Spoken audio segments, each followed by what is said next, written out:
जय श्री राधा रानी सरकार की, जय श्री कृष्ण भगवान की, जय वैशाख मास महत्म्य की।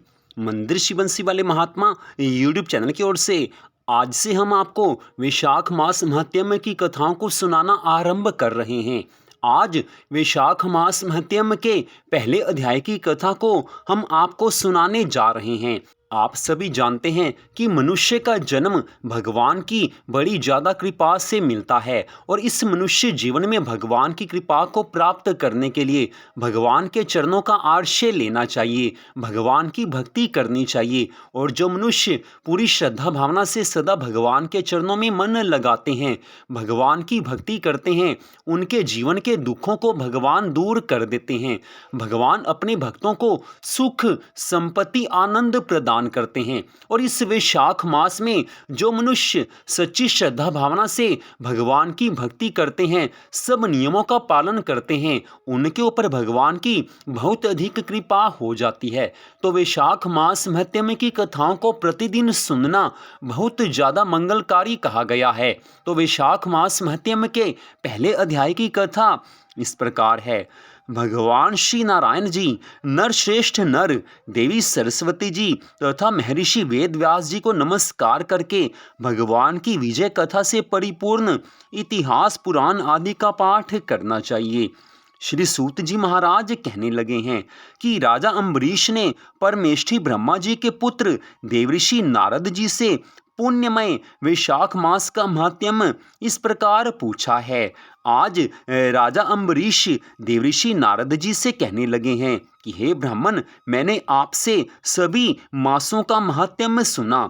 उस समय आपने ये कहा था कि सब मासों में वैशाख मास श्रेष्ठ है, इसलिए अब आप ये बताने की कृपा कीजिए कि वैशाख मास क्यों भगवान श्री हरि विष्णु जी को अति प्रिय है और वैशाख मास में भगवान की प्रसन्नता के लिए किस तरह से भक्ति के कर्म करने चाहिए, इस मास में कौन से कर्म करने योग्य हैं, उनको करने से कौन से देवता प्रसन्न होते हैं, भगवान श्री हरि विष्णु जी को कौन से कार्य और कौन से दान प्रिय हैं और उनके फल और उद्देश्य भी कृपा करके विस्तार पूर्वक समझाइए। भगवान का पूजन कैसे और किन वस्तुओं से करना चाहिए, ये सब कुछ बताने की कृपा कीजिए। आज राजा अम्बरीश के इन भक्तिमय वचनों को सुनकर देवऋषि नारद जी कहने लगे हैं कि हे राजन, वैशाख मास को ब्रह्मा जी ने सब मासों में उत्तम सिद्ध किया है। वह माता की भांति सब जीवों को सदा अभीष्ट वस्तु प्रदान करने वाला है। धर्म, यज्ञ, क्रिया और तपस्या का सार है। संपूर्ण देवताओं द्वारा पूजित है। जैसे विद्याओं में वेद विद्या, मंत्रों में प्रणव, वृक्षों में कल्प वृक्ष, धेनुओं में कामधेनु, देवताओं में श्री हरि विष्णु जी, वर्णों में ब्राह्मण, प्रिय वस्तुओं में प्राण, नदियों में गंगा जी, तेजों में सूर्य, अस्त्र शस्त्रों में चक्र, धातुओं में स्वर्ण, वैष्णवों में शिव तथा रत्नों में कौस्तुभ मणि है। ठीक उसी प्रकार धर्म के साधनभूत सभी महीनों में वैशाख मास सबसे उत्तम है। संसार में इसके समान भगवान विष्णु की प्रसन्नता प्राप्त करवाने वाला दूसरा कोई मास नहीं है। जो वैशाख मास में सूर्य उदय होने से पहले स्नान करता है, उससे भगवान विष्णु निरंतर प्रीति करते हैं। जो भक्त वैशाख मास में सूर्य उदय होने से पहले स्नान करते हैं, उन पर महालक्ष्मी माँ की अति अधिक कृपा बनी रहती है। वैशाख मास में स्नान करने वाले सब पापों से मुक्त होकर वैकुंठ धाम को जाते हैं। इस मास में सूर्य उदय होने से पहले जो एक बार भी स्नान करके स्नान के निमित्त एक पग भी चलता है, उसको कई अश्वमेघ यज्ञों का फल प्राप्त होता है। वैशाख मास के पावन समय में जो मनुष्य पवित्र नदी या किसी सरोवर में जाकर प्रातः स्नान करते हैं, भगवान सदा उन पर प्रसन्न रहते हैं। वहीं दूसरी ओर जो मनुष्य पूरी श्रद्धा भावना से भक्ति भाव पूर्वक अपने घर में वैशाख मास के प्रातः स्नान के नियम का पालन करते हैं, उन पर भी भगवान श्री लक्ष्मी नारायण जी की अत्याधिक कृपा बनी रहती है।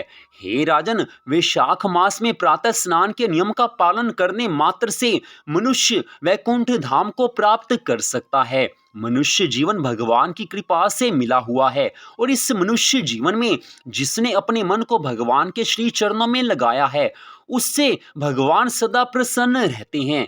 एक साधारण मनुष्य अपने जीवन में यही सोचता है कि उसे धन संपत्ति की प्राप्ति करनी है, उसे जीवन में सुख संपत्ति आनंद प्राप्त करने हैं और इन सब के लिए वो पूरे यत्न से सब कुछ करता है, अपने सांसारिक कर्मों का पालन करता है। लेकिन फिर भी जीवन में सुख संपत्ति आनंद आए या नहीं आए ऐसा होना कुछ निश्चित नहीं है, क्योंकि मनुष्य जो कुछ कर्म करके आया है वैसा ही उसको यहाँ पर फल प्राप्त होता है। लेकिन अगर मनुष्य पूरी श्रद्धा भावना से वैशाख मास में प्रातः स्नान के नियम का पालन कर ले तो उसको भगवान बहुत ज्यादा धन संपत्ति देते हैं, उसके जीवन की सभी मनोकामनाओं को भगवान पूर्ण कर देते हैं। क्योंकि भगवान का एक वचन है कि जो कोई मनुष्य भगवान की आज्ञा का पालन करता है भगवान उससे सदा प्रसन्न रहते हैं। और भगवान की आज्ञा यही है कि भगवान को प्रिय लगने वाले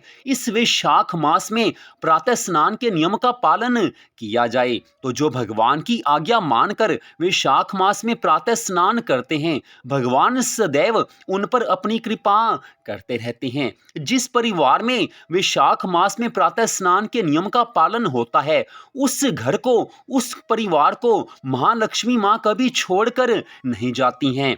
ऐसे घर में महालक्ष्मी माँ सदैव विराजमान रहती हैं। ऐसे घर में कभी भी धन संपत्ति की कमी नहीं आती और जहाँ पर महालक्ष्मी माँ विराजमान होती हैं उस स्थान पर सभी देवी देवता अपने आप कृपा कर देते हैं। हे राजन, एक बात ध्यान से सुनो, वैशाख के महीने में सब तीर्थ आदि देवता तीर्थ के अतिरिक्त बाहर के जल में भी सदैव स्थित रहते हैं। हे राजन, श्री हरि विष्णु भगवान जी की आज्ञा से वैशाख मास के पावन समय में तीर्थों के अधिष्ठाता देवता सूर्य उदय होने से लेकर 6 घड़ी तक तीर्थ स्थान के जल में और उसके अलावा कहीं भी जो जल सुलभ हो उस जल में सभी देवता निवास करते हैं। अर्थात सूर्य उदय होने से लेकर 6 घड़ी तक सभी देवता जल में निवास करते हैं। चाहे आप घर में स्नान करें, चाहे आप तीर्थ स्थान में स्नान करें, तो उस समय सभी देवता उस जल में उपस्थित होते हैं। तो सूर्य उदय होने से लेकर 6 घड़ी के बीच में अवश्य ही वैशाख मास में स्नान कर लेना चाहिए। इससे श्री हरि विष्णु भगवान जी अति प्रसन्न होते हैं और सभी देवी देवताओं की बहुत ज्यादा कृपा मिलती है। देवऋषि नारद जी ने यहाँ स्पष्ट बताया है कि वैशाख मास के पावन समय में सूर्य उदय होने से लेकर 6 घड़ी तक अवश्य ही स्नान कर लेना चाहिए। तो यहाँ पर हम आपको बता दें कि सूर्य उदय होने से लेकर 6 घड़ी तक कितना समय होता है। तो सूर्य उदय होने से लेकर 2 घंटे 15 मिनट तक 6 घड़ी का समय होता है, अर्थात 1 घड़ी 22.5 मिनट की होती है। तो उस हिसाब से सूर्य उदय होने से लेकर 2 घंटे और 15 मिनट के बीच में अवश्य ही स्नान कर लेना चाहिए।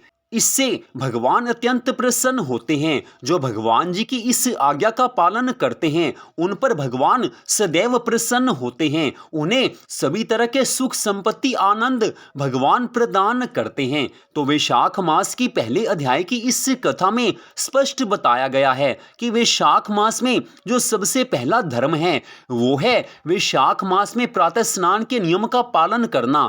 कोशिश ये कीजिए कि सूर्य उदय होने से पहले स्नान हो जाए। अगर ऐसा नहीं हो सकता तो आप फिर सूर्य उदय होने से लेकर 6 घड़ी के बीच में अर्थात सूर्य उदय होने के बाद 2.25 घंटे में 2 घंटे और 15 मिनट में आप स्नान अवश्य कर लीजिए, तो भी आपको वैशाख मास के स्नान का पूरा फल अवश्य मिल जाएगा। भगवान आप पर सदैव प्रसन्न रहेंगे, महालक्ष्मी माँ की सदैव आप सब पर कृपा बनी रहेगी। तो वैशाख मास महत्म के पहले अध्याय की कथा का यहीं पर विश्राम होता है। कल आप अगले अध्याय की कथा को सुन पाएंगे। आप सबसे निवेदन है कि इन कथाओं को आप अवश्य सुने और इस कथा को आप अपने मित्रों में और अपने रिश्तेदारों में भी अवश्य ही शेयर कीजिए, ताकि और भक्त भी इन कथाओं का लाभ उठा सकें। आपके इस कथा को आगे शेयर करने से अगर कोई कथा सुनता है तो भगवान की आप पर अत्याधिक कृपा हो जाएगी, क्योंकि किसी को भगवान की भक्ति में लगाना ये सबसे सर्वोत्तम धर्म कहा गया है। तो आज की इस कथा को सुनने के लिए आप सबका हार्दिक धन्यवाद। भगवान श्री राधा कृष्ण जी की, भगवान श्री लक्ष्मी नारायण जी की वैशाख मास महत्म की अनंत कृपा सदा आप सब पर, आपके परिवार पर बनी रहे। आपके घर में सदा के लिए सुख संपत्ति आनंद का वास हो, इसी मंगल कामना के साथ जय श्री राधा रानी सरकार की, जय श्री कृष्ण भगवान की, जय श्री लक्ष्मी नारायण जी भगवान की, जय वैशाख मास महत्म की। जय जय श्री राधे, जय जय श्री राधे, जय जय श्री राधे श्याम।